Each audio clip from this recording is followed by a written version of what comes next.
Gold, trusted gold buyers. మీరు తాకట్టు పెట్టిన బంగారాన్ని విడిపించి ఈ రోజు ఉన్న మార్కెట్ ధరకు కొనబడను.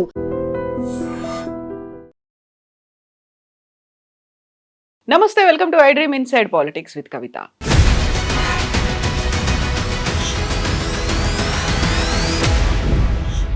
ఫోన్ ట్యాపింగ్ ఇష్యూలో తప్పు చెయ్యకపోతే బీఆర్ఎస్ ఎందుకని భయపడుతోంది? అందులోనూ మాజీ సీఎం కేసీఆర్ విచారణకు అటెండ్ అవుతున్నారు అంటే నిరసన ప్రదర్శనలకు ఎందుకు దిగింది? ఇది కుట్రపూరితంగా జరుగుతున్నటువంటి వ్యవహారం అని బీఆర్ఎస్ ఎందుకు వాదిస్తోంది? బోల్డని క్వశ్చన్స్ ఉన్నాయి. మనతో పాటుగా ఉన్నారు బీఆర్ఎస్ పార్టీ అధికార ప్రతినిధి పుట్టా విష్ణువర్ధన్ రెడ్డి. హలో అండి, నమస్తే. నమస్తే కవిత గారు. సో ఒక ఎడతెగని ఎపిసోడ్ అంటున్నారు, కాలక్షేప కథా చిత్రం అంటున్నారు, సీరియల్స్తో పోలుస్తున్నారు. బట్ సీరియస్ మ్యాటర్ కాదా అది? అంటే ఇప్పుడు ఎవరన్నా అది తప్పులకు పాల్పడితే సీరియస్ మ్యాటర్. మేము ముందు నుంచి 2 సంవత్సరాల నుంచి ఒకటే మాట చెప్తున్నాం. మేము ఎక్కడ కన్ఫ్యూజన్లో లేము, మేము ఎక్కడ అంటే తప్పించుకొని తిరిగే ప్రయత్నం చేయట్లేదు. మా నాయకత్వం గవర్నమెంట్ ఏర్పడ్డ తొలినాళ్లలోనే ఫోన్ ట్యాపింగ్ కేసు అని చెప్పేసి గవర్నమెంట్ ఏర్పడ్డ 2 నెలలకో 3 నెలలకో వాళ్ళు సిట్ ఎంక్వైరీ కూర్చోబెట్టారు. 2 సంవత్సరాలు గడిచింది. ఇప్పటి వరకు 2 సంవత్సరాలలో మేము ఒకటే అడుగుతున్నాం, మీరు వెలికి తీసింది ఏంది? యంత్రాంగం మీదే, ఇన్వెస్టిగేషన్ మీరే చేస్తున్నారు, ప్రభుత్వం మీ దగ్గరే ఉంది.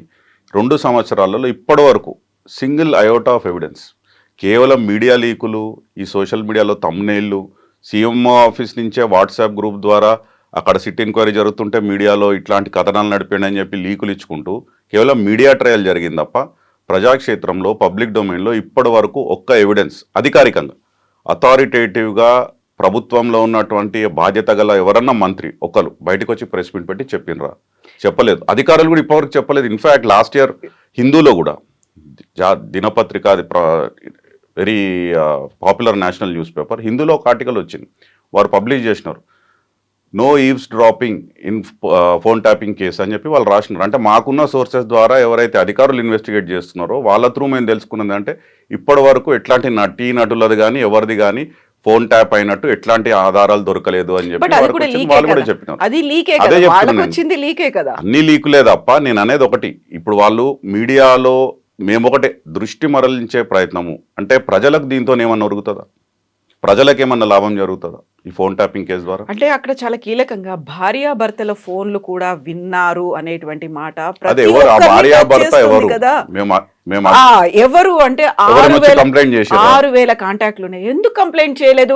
స్వయంగా కవిత ఇప్పటిదాకా 10 ఏళ్లలో నా భర్త పేరు ఎవరో తెలియదు, అలాంటి అల్లుడి పేరుని అల్లుడి ఫోన్ ని ట్యాప్ చేశారు. భార్యాభర్తలే కదా అక్కడ ఉంది, కవిత అన్న మాటే కదా. అది విచారణ తర్వాత అధికారులు ఛార్జ్ షీట్ లో పెడితే కోర్టు తేల్చి చెప్పాలి అది జరిగిందా లేదా అని. కేవలం రాజకీయంగా తనని సస్పెండ్ చేశారు కాబట్టి పార్టీ నుంచి బయటకు వచ్చి మాట్లాడుతున్నారు.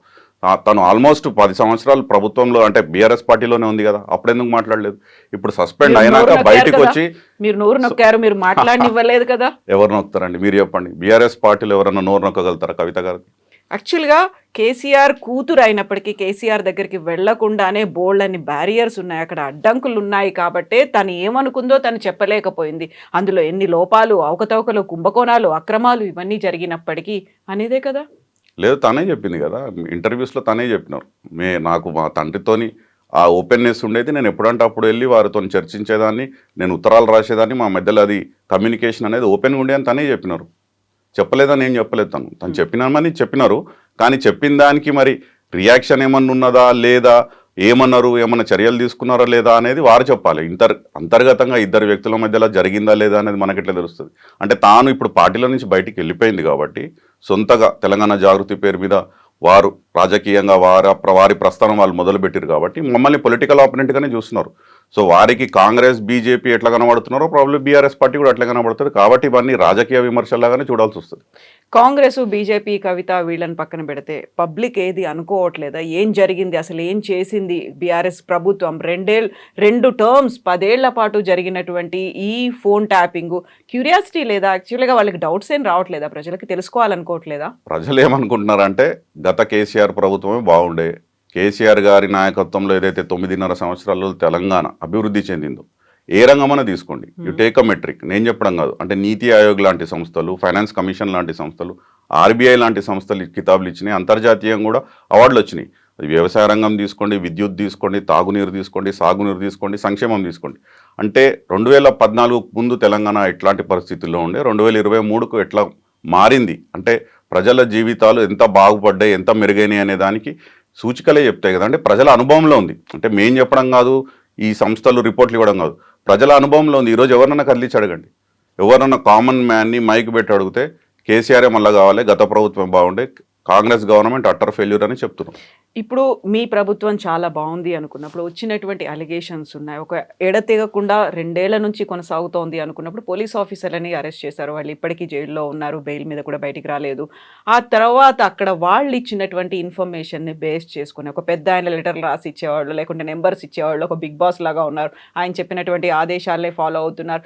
ఇవన్నీ వాళ్ళ ఇన్వెస్టిగేషన్లో బయటకు వచ్చిందే కదా, పోలీసులు చెప్పిన దాన్ని బేస్ చేసుకునే మీ దాకా వచ్చింది కదా, మంత్రివర్గం దాకా.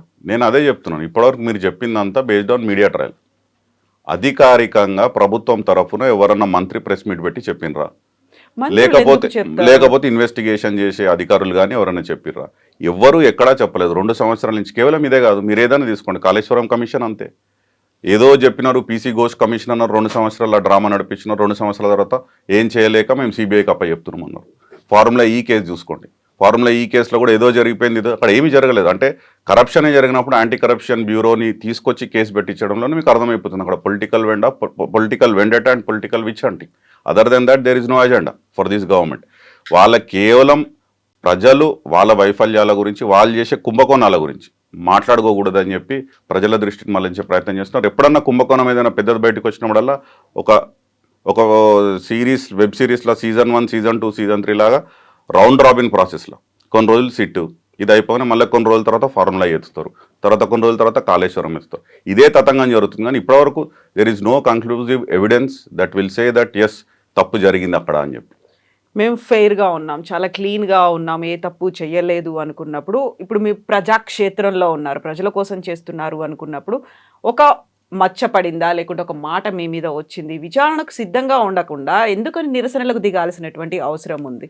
ఇప్పుడు 100% 100% చట్టాలను గౌరవిస్తూ యాజ్ లా అబైడింగ్ సిటిజన్సే బీఆర్ఎస్ పార్టీ నాయకత్వం మొత్తం, కేసీఆర్ గారిని పిలిచినా, కేటీఆర్ గారిని పిలిచినా, హరీష్ రావు గారిని పిలిచినా, ఎవరిని పిలిచినా, వాళ్ళు ఏ కేసులో పిలిచినా, ఏ కమిషన్లో పిలిచినా వాళ్ళు వెళ్తున్నారు, హాజరవుతున్నారు విచారణకు, వాళ్ళు అడిగిన ప్రశ్నలకు జవాబులు చెప్తున్నారు, బయటకు వస్తున్నారు. ఎక్కడ కూడా తప్పించుకొని పోవడమో లేకపోతే కోర్టులకు పోయి మాకు ఇమ్యూనిటీ కావాలని అడగడం అనేది జరగలేదు కదా. ఇప్పుడు నిన్న కూడా వారు అడిగినారు కేసీఆర్ గారు పెద్దలు, అంటే నా వయసు దృష్ట్యా మీరు వచ్చి ఎర్రవల్లిలో మా విచారణ చేయండి అని చెప్పి, వాళ్ళు కాదు అని చెప్పి అక్కడ గోడకు అతికించిపోయినారు. అంటే జస్ట్ హ్యూమిలేట్ చేయాలి, కేసీఆర్ గారిని హ్యూమిలేట్ చేయాలి అనే ఒక ఉద్దేశంతో, దురుద్దేశంతో పేస్ చేసిపోయినారు. అయినా వీరు కోర్టుకు అంటే ఆ హక్కు ఉన్నా కానీ కోర్టుకు వెళ్ళలేదు. సరే నేనే వస్తా అని చెప్పి నిన్న హుందాగా వచ్చినారు, అటెండ్ అయినారు, పోయినారు. రెండవది, మీరు ఎందుకు ప్రొటెస్ట్ చేస్తున్నారు అన్నారు. ఎందుకు చేయరండి అంటే, ఇప్పుడు నేషనల్ హెరాల్డ్ కేసులో రాహుల్ గాంధీకి, సోనియా గాంధీకి వాళ్ళు నోటీసులు ఇచ్చినప్పుడు ఈడీ స్వయాన ముఖ్యమంత్రి, పీసీసీ చీఫ్, వాళ్ళ మంత్రివర్గం మొత్తం పోయి రాజ్భవన్ ముందు కూర్చొని ధర్నా చేస్తారు రోడ్డు మీద. మరి వాళ్ళు ఎందుకు చేస్తున్నారు అంటే, ఒక పార్టీలో మా అభిమానించే నాయకుడి మీద అలిగేషన్స్ వచ్చినప్పుడు పొలిటికలీ మోటివేటెడ్ అలిగేషన్స్ కాబట్టి డెఫినెట్గా క్యాడర్ రియాక్ట్ అవుతుంది, స్వచ్ఛందంగా అవుతారు. ఇప్పుడు తప్పేం లేదు అందులో. కేసీఆర్ అటెండ్ అవడం ఇది ఫస్ట్ టైం కాదు, గతంలో కాళేశ్వరం దానికి సంబంధించి జరిగిన అవకతవకల్లో పీసీ ఘోష్ కమిషన్ ముందు కూడా అటెండ్ అయ్యారు. అప్పుడు ఇంత పెద్ద ఎత్తున ప్రొటెస్ట్ అనేది కనిపించలేదు. బట్ నిన్న కనిపించడానికి కారణం కేసీఆర్ కళ్ళల్లో భయము, ఆందోళన కనిపించింది. ఆయనకి గతంలో ఉన్నటువంటి అంత నిబ్బరంగా, ధైర్యంగా ఆయన లేడు, ఆయన చేశాడు తప్పు కాబట్టి. అసలు కేసీఆర్ గారు ఎక్కడ కనబడ్డారండి నిన్న? అంటే విచారణకు ముందు ఎక్కడ కనబడ్డారు వారు? విచారణ తర్వాత అందరినీ కలిసినారు. He was very happy. In fact నేను కూడా వెళ్ళి కలిసినాను, నాతో పాటు చాలా మంది క్యాడర్ ఎవరైతే నిన్న పార్టీ ఆఫీస్లో కానీ అక్కడ మీడియాతో మాట్లాడే వాళ్ళు ఉన్నారో, గ్రౌండ్లో నిరసనలు తెలిపారో, ప్రజాస్వామ్యంగా అందరు వచ్చిర్రు. వారు అందరినీ కలిసినారు, కూర్చోబెట్టుకున్నారు, పక్కన మంచి చెడ్డలు అడిగినారు, ఫోటోలు దిగినారు. ఒకవేళ వాళ్ళకి భయము అదేదో ఉంటే వారు అక్కడి నుంచి వెళ్ళిపోయేవాళ్ళు కదా. క్యాడర్ని ఎందుకు కలుస్తారు? అంత హ్యాపీగా ఎందుకు ఉంటారు? ఫోటోలు ఎందుకు దిగుతారు? ఫోటోలు దిగినప్పుడు మీరిద్దరు పక్కన కూర్చున్నారు, మీరు ఒక రెడ్డి, ఇంకొక హరీష్ రెడ్డి పక్కన కూర్చున్నారు. క్రిషాంక్ని ఏంటి వెనకాల నిలబెట్టారు, అని ప్లేస్ కూడా ఇవ్వలేదు అనేటువంటిది ట్రోల్ అవుతోంది. ఇప్పుడు కాంగ్రెస్ సోషల్ మీడియాకి ఎట్లయిపోయిందంటే, వాళ్ళకి అంటే కౌంటర్. ఇప్పుడు బేసిక్గా అక్కడ సోఫాలో కూర్చునేది ఇద్దరే కూర్చునే అంత స్పేస్ ఉంది అక్కడ. కేసీఆర్ గారు కూర్చుంది, నేను కూర్చున్నాను, నా పక్కన హరీష్ రెడ్డి గారు కూడా కూర్చున్నారు. అట్లా అంటే క్రిషాంక్ కాదు, పక్కన జగన్మోహన్ రావు గారు కూడా నిలబడే ఉన్నారు. మరి జగన్మోహన్ రావు గారు కూడా ఫార్వర్డ్ కాస్టే కదా. మరి వారు కూడా అక్కడే ఉన్నారు కదా. మేము అక్కడ పోయిన ఆనందంతో సార్ని కలిసి నేను ముందు వెళ్ళినా కాబట్టి నేను సార్ పక్కన కూర్చున్నా, వాళ్ళ తర్వాత నా వెనకాల వచ్చారు కాబట్టి ఫోటో తీసుకుంటామంటే వాళ్ళు అట్లా క్యాజువల్గా దిగినాం, అంతేగాని దానికి తలా తోక లేకుండా మాట్లాడి జస్ట్ సోషల్ మీడియా ట్రోల్స్ని మేము ఇగ్నోర్ చేస్తాం. ఎందుకంటే ఇక్కడ బాట్స్ కాంగ్రెస్ పార్టీ నిన్న మేము లాస్ట్ వీక్ కూడా ప్రెస్ మీట్ పెట్టి ఎక్స్పోజ్ చేసినాం. కాంగ్రెస్ పార్టీ ప్రభుత్వ ఆఫీసుల్లో వాళ్ళ సోషల్ మీడియా ప్రాపగండా టీమ్స్ని పెట్టి వందల అకౌంట్లని బాట్స్ని ఫేక్ అకౌంట్స్ని పెట్టి కేవలం బురద జల్లే ప్రయత్నం చేపిస్తున్నారు. దానికి వాళ్ళకు ఒక వాట్సాప్ గ్రూపు, దాంట్లో సీఎం రేవంత్ రెడ్డి గారి పిఆర్ఓ అన్వేష్ రెడ్డి, వారి communications director Sriram Karri, Congress party social media chairman Satish Manni, వీళ్ళు ముగ్గురు కూడా ఆ గ్రూప్లో ఉన్నారు. తెలంగాణ రైజింగ్ టాప్ కమ్యూనికేషన్స్ అనే వాట్సాప్ గ్రూప్లో 130 మంది ఉన్నారు. వాళ్ళ పని ఏంటంటే పొద్దున్న లేస్తే ఇవాళ ఏం ఫేక్ నరేటివ్ డ్రైవ్ చేయాలి, లేకపోతే ఏదైనా విచారణ జరుగుతుంటే ఆ సిట్ విచారణ జరిగే టైంలో మనం ఎట్లాంటి లీకులు ఇవ్వాలి, ఈ మా బీఆర్ఎస్ పార్టీలో ఏవైతే పాపులర్ హ్యాండిల్స్ ఉన్నాయో వాటిని ఎట్లా అటాక్ చేయాలి, ఇట్లాంటి ఫేక్ న్యూస్ల ద్వారా ప్రజల దృష్టిని అసలు విషయాన్ని పక్కన పెట్టుకుంటా ఈ పనికిమాలని అంటే వాళ్ళు ఊహించుకొని కన్ఫ్యూజ్ చేసే ఒక అంటే ఫేక్ హ్యాండిల్స్ ఎందుకు అంటున్నామంటే మేము పెద్ద లిస్ట్ ఇచ్చినాం దాన్ని. మొన్న ప్రెస్ మీట్లో మేము అది ఓపెన్ చేస్తే రోజు దాదాపు తెలంగాణ భవన్లో ఓపెన్ చేస్తే అంటారు తెలుగులో చాంతాడంత తెలంగాణ భవన్లో ఓపెన్ చేస్తే గాంధీ భవన్ వరకు అంత లిస్ట్ వెళ్తుంది. అన్ని అకౌంట్స్ ఉన్నాయి, మేము with account details with proper printout of the handles మేము ఇచ్చినాం.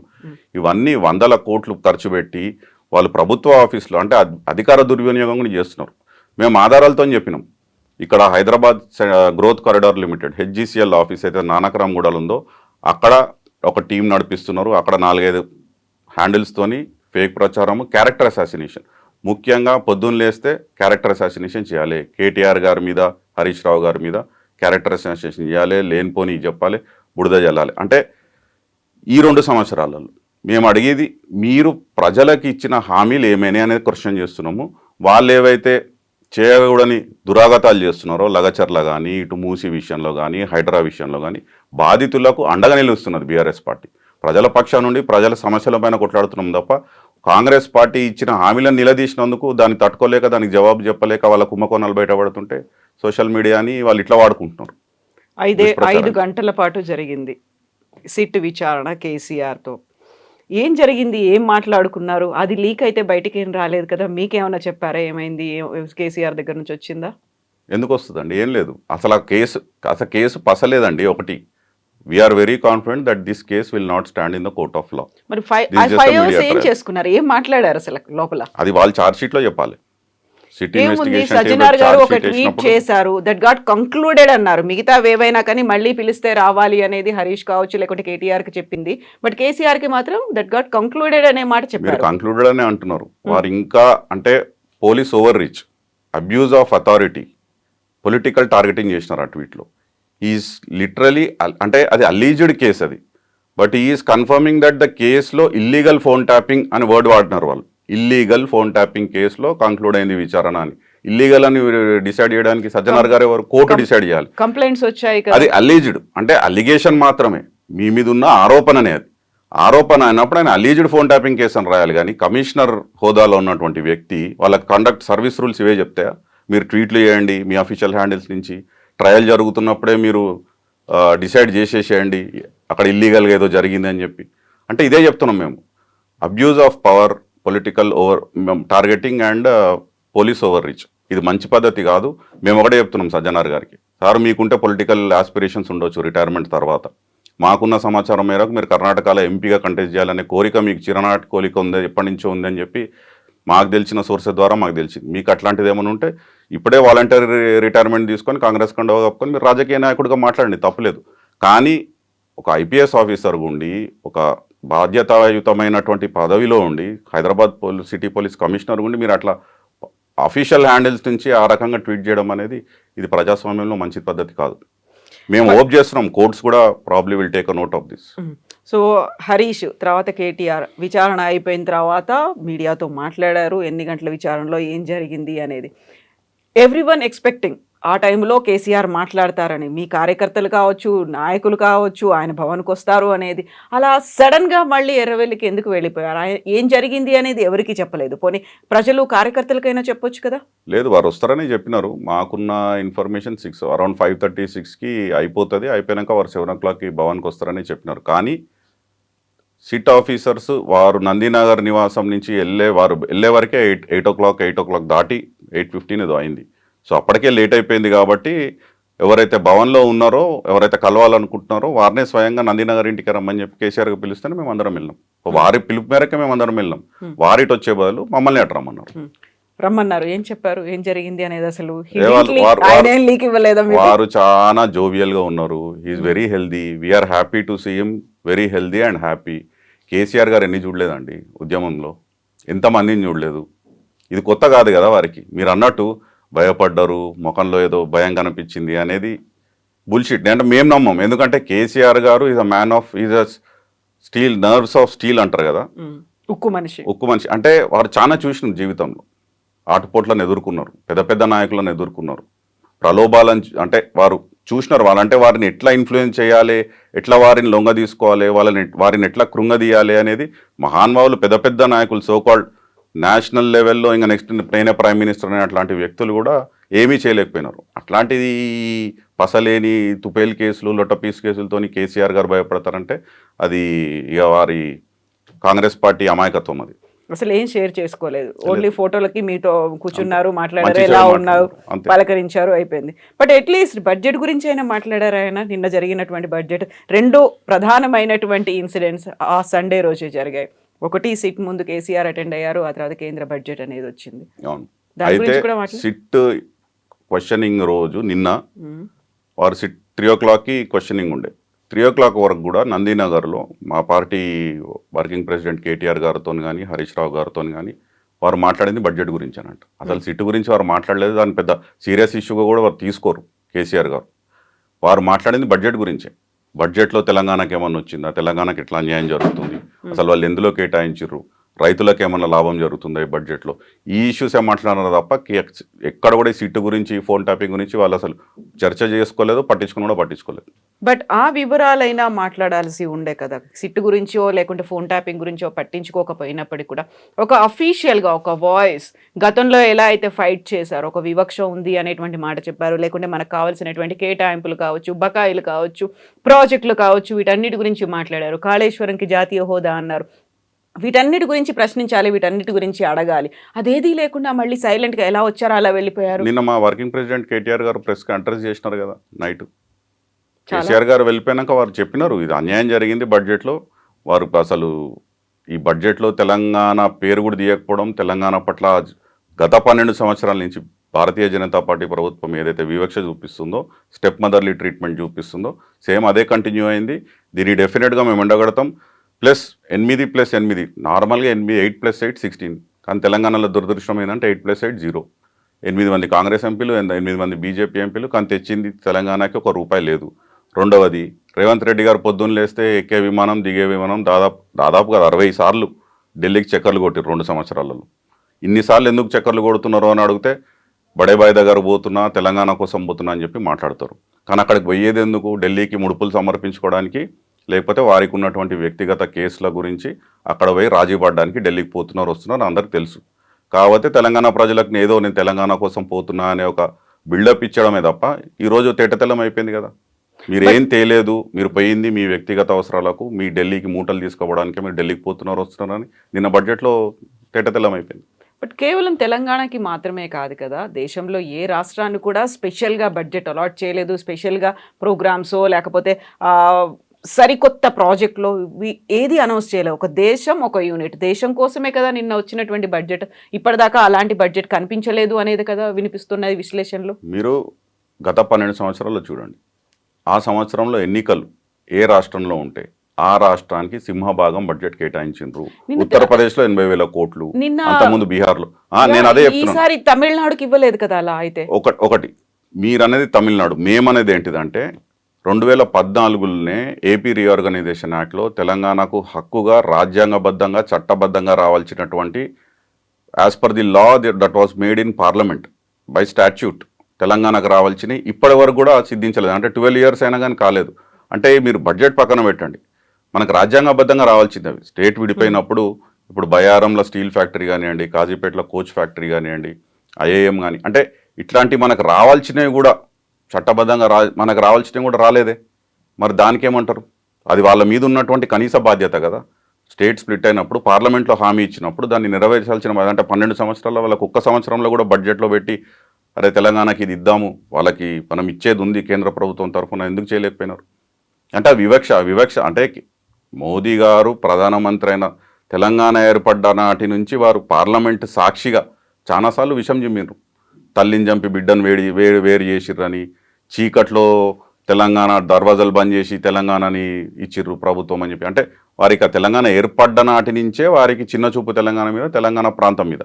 కాబట్టి అది ఎట్లా it's reflecting in the budgets కదా. 12 సంవత్సరాల నుంచి వారే చెప్పిర్రు జాతీయ హోదా ఇస్తాము అని చెప్పి పాలమూరు రంగారెడ్డి ప్రాజెక్ట్కి. మరి ఇప్పటివరకు ఎందుకు ఇవ్వలేదు?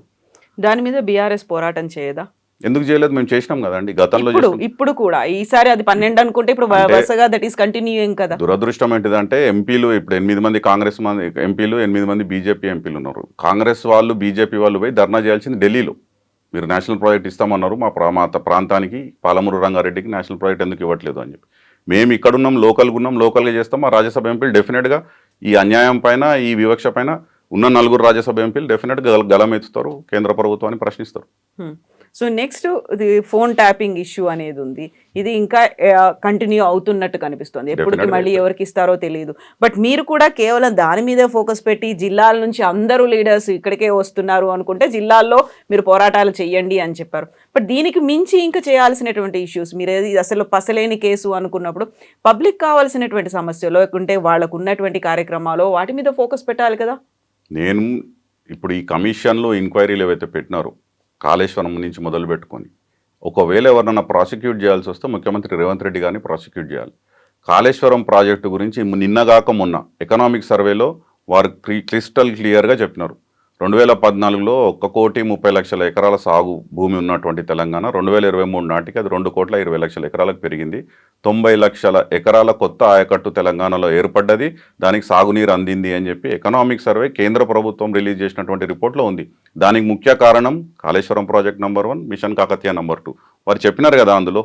సో కాళేశ్వరం ప్రాజెక్టు ద్వారా ఇన్ని ఎకరాలకు లాభం జరిగినప్పుడు దాన్ని పడవబెట్టి కేవలం రాజకీయంగా విమర్శించడానికే దాన్ని పడవబెట్టి వాడుకోకుండా తెలంగాణ ప్రజలకు అన్యాయం చేస్తున్నందుకు రేవంత్ రెడ్డి గారి మీద ప్రాసిక్యూషన్ చేయాలి. రెండవది ఫార్ములా ఈ కేసు. ఫార్ములా ఈ కేసులో అసలు కరప్షన్ యాంగిలే లేదు. హెచ్ఎండిఏ నుంచి డబ్బు ఫార్ములా ఈ కంపెనీకి FIAకి ట్రాన్స్ఫర్ అయింది, అది ఈ అకౌంట్ నుంచి ఆ అకౌంట్కి ట్రాన్స్ఫర్ అయింది. అక్కడ కరప్షన్ జరగనే లేదు. దాని ద్వారా ఏం జరిగింది హైదరాబాద్ కంటే, రేస్ జరిగిన సంవత్సరంలో 2023లో హైదరాబాద్కు 700 కోట్ల ఎకనామీ బూస్ట్ అయింది, స్పర్ అయిందని చెప్పి తెలంగాణలో మేము బీఆర్ఎస్ వాళ్ళని చెప్పడం కాదు, నియల్సన్ అనే అంతర్జాతీయ సంస్థ సర్వే చేసి చెప్పింది. హాస్పిటాలిటీ ద్వారా, ట్రాన్స్పోర్టేషన్ ద్వారా, వివిధ రంగాల నుంచి వచ్చిన ప్రముఖులు ఇక్కడ బస చేసి ఆ స్పాన్సర్షిప్ ద్వారా హైదరాబాద్ ఎకానమీ బూస్ట్ అయింది $84 మిలియన్ అని చెప్పి వాళ్ళు రిపోర్ట్ ఇచ్చినారు. ఇప్పుడు ఈ ముఖ్యమంత్రి వచ్చి అనాలోచితంగా దాన్ని రద్దు చేసినందుకు హైదరాబాద్కి ఆ ఎకానమీ లాస్ ఒకటి. రెండవది ప్రపంచ పటంలో 10 నగరాలు న్యూయార్క్, లండన్, సియోల్ లాంటి నగరాల్లో జరిగే రేస్లో హైదరాబాద్ కూడా ఒక గ్లోబల్ మ్యాప్లో పెట్టినటువంటి దీన్ని బ్రాండ్ ఇమేజ్ని కూడా దెబ్బతీసినందుకు రేవంత్ రెడ్డి గారి మీద చేయాలి ప్రాసిక్యూషన్, ఒకవేళ చేస్తే ఫార్ములా ఈ కేసులో రద్దు చేసినందుకు. మూడవది మీరు ఫోన్ ట్యాపింగ్ అని కూడా అంటున్నారు. గత సంవత్సరం ఈ మీడియాలో ప్రముఖ సౌత్ ఇండియా డిజిటల్ పబ్లికేషన్ అయినటువంటి సౌత్ ఫస్ట్లో కూడా ఒక ఆర్టికల్ వచ్చింది. వాళ్ళకున్న అథారిటేటివ్ ఇన్ఫర్మేషన్ ప్రకారం రేవంత్ రెడ్డి గారే వారి మంత్రివర్గం మీద ఫోన్ ట్యాపింగ్ చేస్తున్నారు, స్నూపింగ్ చేస్తున్నారు. వారు ఒక స్టోరీ కూడా చెప్పినారు. ఒకటే జిల్లాకు చెందిన 2 మంత్రుల మధ్యలో సంభాషణ ఏదైతే జరిగిందో అది ఫోన్ ట్యాపింగ్ ద్వారా రేవంత్ రెడ్డి గారికి చేరింది. వారు వీరి మధ్యవర్తిని ఒకరిని పంపించి దాన్ని సెటిల్ చేసే ప్రయత్నం చేసినారు. ఈ పంచాయతీ ఢిల్లీకి కూడా పోయింది అని చెప్పి, దాని తర్వాత ఒక మంత్రి ఫోన్ వాడట్లేదు, వాళ్ళు పిఏలు గన్మెన్ల ఫోన్లే వాడుతున్నాడు, ఎందుకంటే ఈయన ఫోన్ ట్యాపింగ్ చేసినందుకే ఇదంతా బయటకు వచ్చిందని చెప్పి ఆరోపణలు రేవంత్ రెడ్డి గారి మీద కూడా ఉన్నాయి. కాబట్టి ఒకవేళ ప్రాసిక్యూషన్ చేస్తే రేవంత్ రెడ్డి గారిని ఫోన్ ట్యాపింగ్ కేసులో కూడా చేయాలి. మేము చెప్పేది అదే, ఏవైతే వీళ్ళు కమిషన్లో ఎంక్వైరీలు చేస్తున్నారో అన్నిటి మీద ఒకవేళ చేయాల్సి వస్తే తెలంగాణ ప్రయోజనాలు దెబ్బతీసినందుకు, తెలంగాణ ప్రజలకు రావాల్సిన రానియకుండా చేస్తున్నందుకు కేవలం రాజకీయ దురుద్దేశంతో వారిని ప్రాసిక్యూట్ చేయాలి. Yes అండి, thank you so much Vishnuvardhan. Thank you. And for more videos, Please subscribe to iDream. Please subscribe to iDream. Please subscribe iDream. And please subscribe to iDream. For more videos, subscribe to iDream. please like, share and subscribe to the channel. Congratulations, iDream. Subscribe to iDream. Subscribe to iDream. So subscribe to iDream Media. iDream ki iDream team andarki huge congratulations. Please subscribe iDream Media. Please subscribe to iDream. Subscribe iDream. Please subscribe to iDream. I dream అంటే నా కళల ఛానల్ను subscribe చేసుకున్న నోరు తిరుగుతలేదు, మీరైతే గంట గుర్తు కొట్టండి. For more such videos, please subscribe to iDream. Subscribe to iDream. Please subscribe to iDream. Please subscribe iDream Media. Please do subscribe to iDream. Please subscribe to iDream Media. For best entertainment and information, please subscribe iDream. And don't forget to subscribe to iDream.